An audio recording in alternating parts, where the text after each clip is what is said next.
Ուրեմն հարգելի ուսանողներ, մենք եկեք անցնենք հաջորդ գլխին, որը պայմանականորեն անվանված է ենթատարածությունների հաշիվ, սրա մեջ ինչ ենք մենք պարզելու, եթե երկու հատ ենթատարածություն են տված իրանք տնիչներով, պարզել սրանք իրար հավասար են թե ոչ, եթե հավասար չեն, մեկը մյուսին պարունակում է թե ոչ, ինչ կլինի ենթատարածությունների գումարը, ինչ կլինի ենթատարածությունների հատումը եւ այդպես շարունակ։ Եկեք սկսենք առաջին մեթոդից, որը ասում է, եթե երկու հատ ենթատարածություններ տված են, ինչ որ տարածության մեջ, իրանք տնիչներով են տված, U1 ու M, W1, WS երկու հատ ենթատարածություններ են տված, պարզել երբ են դրանք իրար հավասար թե ոչ։ Նայեք, սա դպրոցական մակարդակից սկսած, դա հյուրընկալելի եւ հասկանալի ձևակերպում է, չէ՞, ենթադրենք մեր R3-ի մեջ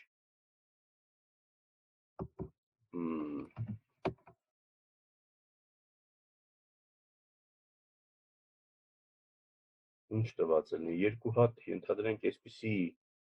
U1 ու 2 վեկտորներ տված լինեն,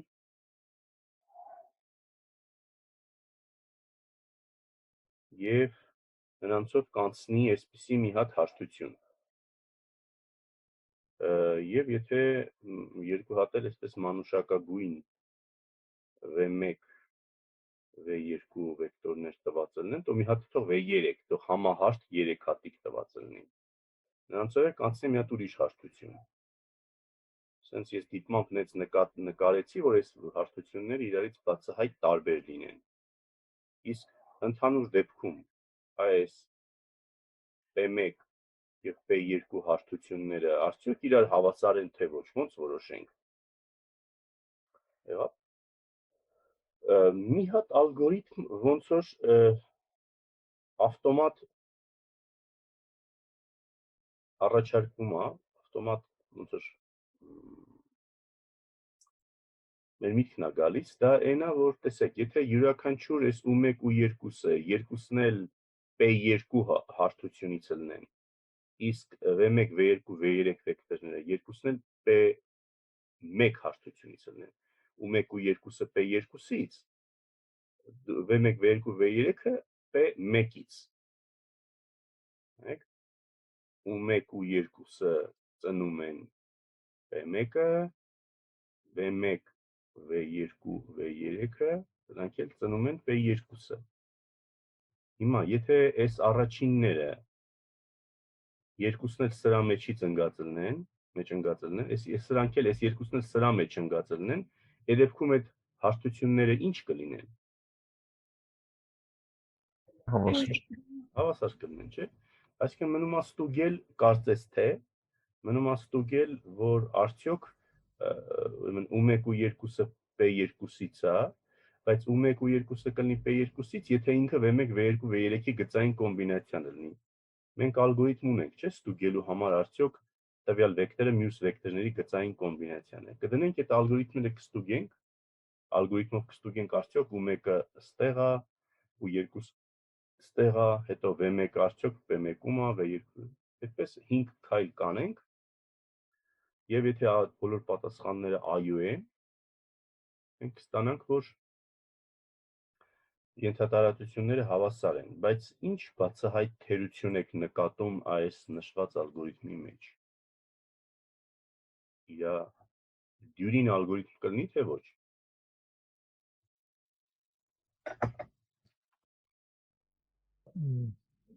Տարբեր կոորդինատական համակարգերում կարող է խնդիր առաջանալ։ Չէ, ուղղակի ինքը երկար կլինի։ Դժվար կլինի ստուգելը ընկածեն այդ 3 վեկտորները այն մյուս P2-ի մեջ, թե չէ։ 5 անգամ պետք է ալգորիթմ կիրառենք, չէ՞, բա որ ասենք մի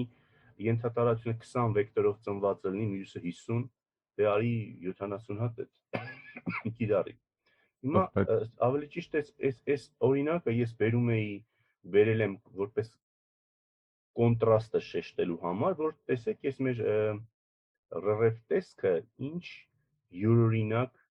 շատ ավելի կարճ ալգորիթմ է տալիս։ Նայեք, այդ նորվա ասած երկար բարակ խոսակցությունը փոխարինենք հետևյալ խոսակցությամբ։ Տեսեք։ Ենթադրենք, ուրեմն ուն մեր ու1 ու m վեկտորներով ածնված w-ն, w1, w-s։ Եթե երկու վեկտորներն էլ երկու ենթատարածություններն էլ իհարկե գտնվում են մեր v-ի մեջ, որտեղ v-ն fn-ն է, ապա այս վեկտորները իրականում կոորդինատների հաջորդականություններ են։ Կարող եմ նրանց այս կոորդինատները ասեն շարեմ տող ստանամ մի հատ վեկտոր a։ Հետո b մատրիցը ստանամ սրանց կոորդինատները շարելով էլի տող։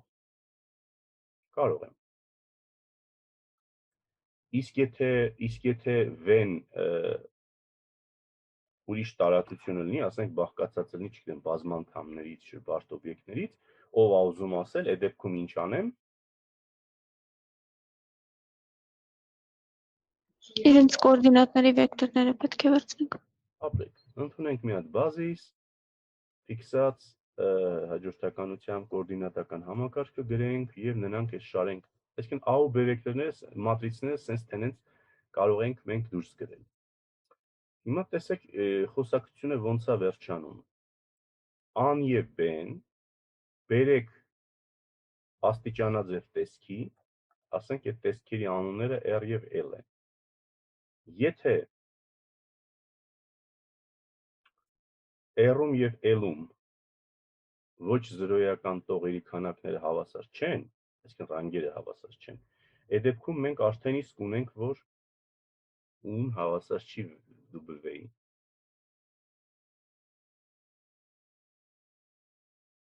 Եկեք ուզում եք այստեղ պաուզա տանք, որ մինչև շարունակելը, հələ հասկանանք ես ինչի է այսպես։ Դուք հասկանում եք, որ ուն եւ v-ն որ ինչ որ չեմ անում, ինչ ենթատարածություններ են մեր տարածության մեջ, եթե նրանց ծնիչ վեկտորները ասենք սիրուն շարքերով գրել ենք, կոորդինատական համակարգի ճշտությամբ իհարկե, ապա ու-ին համապատասխանում է ինչը, ու-ին կհամապատասխանի ρ-ան, W-ին էլ կհամապատասխանի ρ-ն։ Եթե սրանք f-n տարածությունից են, ոչ թե կհամապատասխանի, այլ պարզապես հավասար կլինի ուղղակի իմաստով։ Ահա։ Եթե այդպես է, հիմա նայենք ստեղ այս կետը։ Եթե R-ի եւ L-ի ոչ զրոյական տողերը հավասար չեն, ուրեմն ու-ի եւ W-ի ինչերը հավասար չեն։ Տողային տարածությունները։ Տողային տարածությունները կարող է լավ էլ հավասար լինեն։ Տեսեք։ Բան բերված աստիճանաձև տեսքի մատրիցները։ Չէ, հələ բերվածին չի։ Տեսեք։ Տարածության, եթե տարածության վեկտորները շարքով գրեմ, բերեմ աստիճանաձև տեսքի, ասենք ստացվի 3 հատ ոչ զրոյական տող, այսինքն այս մատրիցի ռանգը 3 է։ Այդ 3-ը կլինի այս տարածության համար ինչ։ Չափողականություն։ Ապրեք, դիմ ուն կլինի, իսկ ստեղ էլ դիմ W-ն։ Այսինքն, եթե ստեղ տարբեր քանակությամբ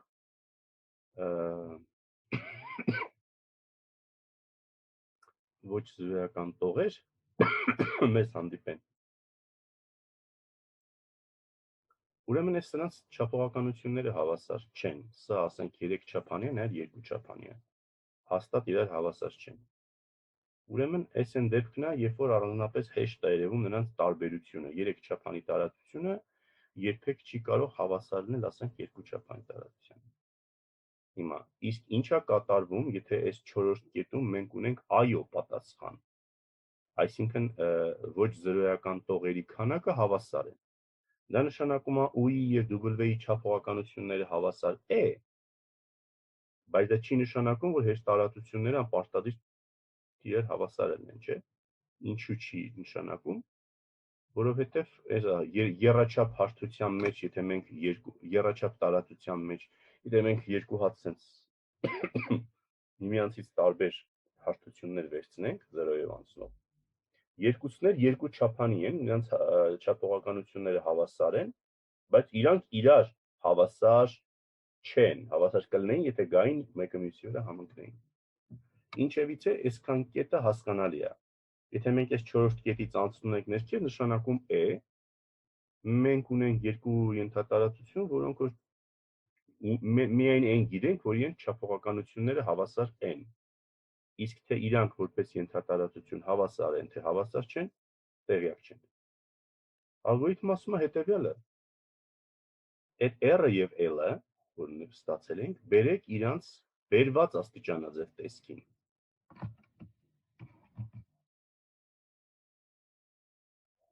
Այդ աստիճանաձև տեսքերը կլինեն RF A եւ RF B։ Հասկանալի է, ես այդտեղ կարող եմ գրել RF R եւ RF L, բայց գրել եմ RF A եւ RF B, որտեղ նույն բանն է։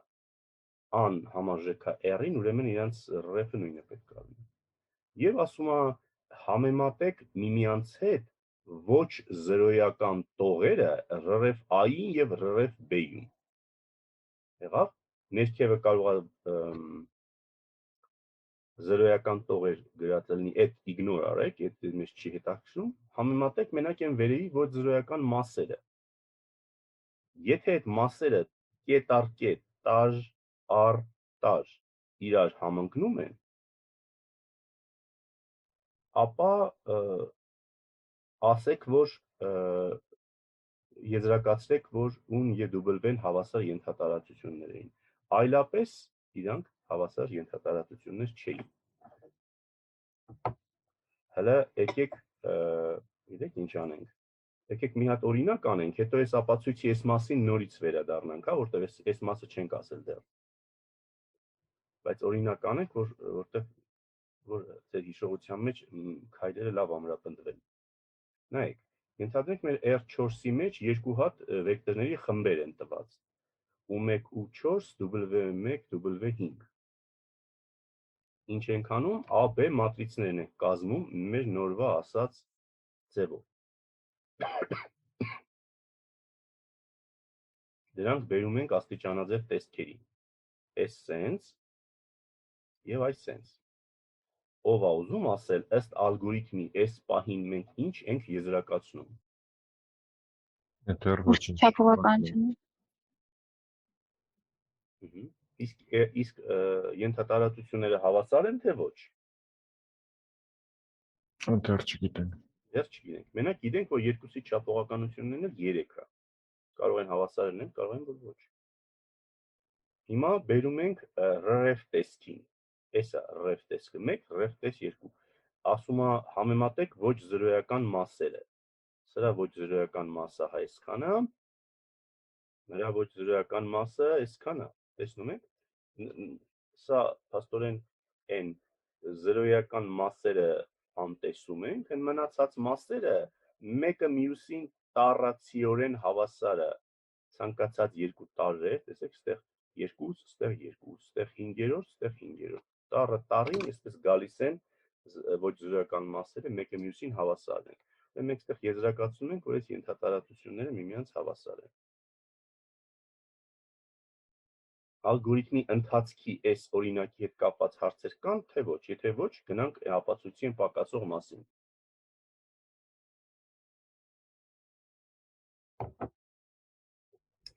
Ահա, մեզ այնուամենայնիվ մնաց պարզելու, թե ինչի այդպես զարմանալի պայման կա։ Նայեք, հիշում եք, մենք այսպես մի հատ թեորեմ ենք անցել ֆունդամենտալ կարապության, ապացուցել ենք նույնիսկ այսա։ Ասում է երկու ρ an ρ b-ն, երկու մատրիցների տողային տարածությունները միմյանց հավասար են, եթե նրանց RF-ները հավասար են։ Չէ՞։ Հիմա վերադառնանք մեր այս իրավիճակին։ Ուն հավասար է W-ին, այն եւ միայն այն դեպքում, երբ որ ρ-ան հավասար է ρ-ին։ Հիմա, բայց ինչի ես ստեղ չեմ կարող եմ թեորեմը տառացիորեն կիրառել, ասել դե ուն հավասար է W-ին, երբ որ ρ-ան հավասար է ρ-ին, դե ρ-ան էլ հավասար է ρ-ին, եթե ռ-ան հավասար է ռ-ին։ Ինչու այդպես չեմ կարող ասել, ինչ փոքրիկ արգելք կա։ Տեսեք, եթե ան ու բեն ունենային հավասար քանակությամբ տողեր, ապա հենց այդպես էլ կասեինք եւ մեր ալգորիթմը կավարտվեր։ Բայց չէ որ կարող է նրանք հավասար քանակությամբ տողեր չունենան։ Տեսեք, սա 4 հատ տող ունի, սա էլ 5 հատ տող ունի։ Իսկ կարող է մեկի մեջ մի քիչ շատ վեկտորներ մասնակցեն, մեկի մեջ մի քիչ քիչ, դրա արդյունքում վեկտորների այս մատրիցների տողերի քանակը տարբեր լինի։ Դե քանակները տարբեր են, նշանակում է ինչ եք կարծում, ռ-ռև տեսքերը կարող է երբևիցե համընկնեն միմյանց հետ։ Ոչ, բայց հավելյալ տողերից ինչ է բխում։ Հավելյալ տողերը 0 են դառնում, ներքևում նստում են։ Նշանակում է պարզապես պետք է անտեսել այդ զրոյական մասերը, որոնք տարբեր քանակությամբ վեկտորների պատճառով գուցե առաջացել են, եւ համեմատել դե ֆակտո միայն վերևի մասերը։ Դե ինչ որ մենք արեցինք։ Օրինակ, այս ալգորիթմի օգնությամբ հələ այս վերադառնանք այս մեր դպրոցական մակարդակի նկարներին, ինչ հեշտ ձև կարող եք ասել, որ եթե ասենք u1 ու 2 վեկտորներ են տված R3 տարածության մեջ եւ W1, W2 վեկտորներ են տված, մի հարթություն, ասենք կոլինիար չեն, մի հարթություն սրանով անցնում P1, մյուս հարթություն P2 սրանով անցնում։ Ինչ հեշտ ձև կա որոշելու, թե արդյոք P1, P2 հարթությունները հավասար են կամ հավասար չեն։ Կազմենք իրանց համապատասխան մատրիցը տողային։ Սենց գրենք։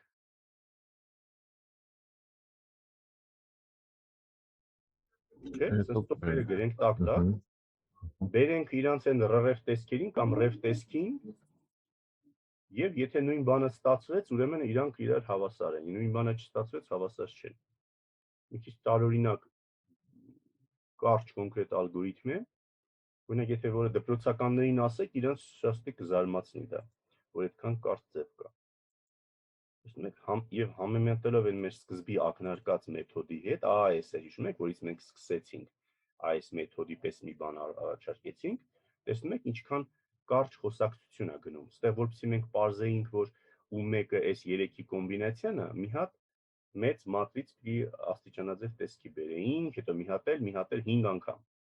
Իսկ ստեղ այս ձևով ոչ թե 5 անգամ ենք անում, այլ 2 անգամ մատրիցը RF-ի ենք բերում։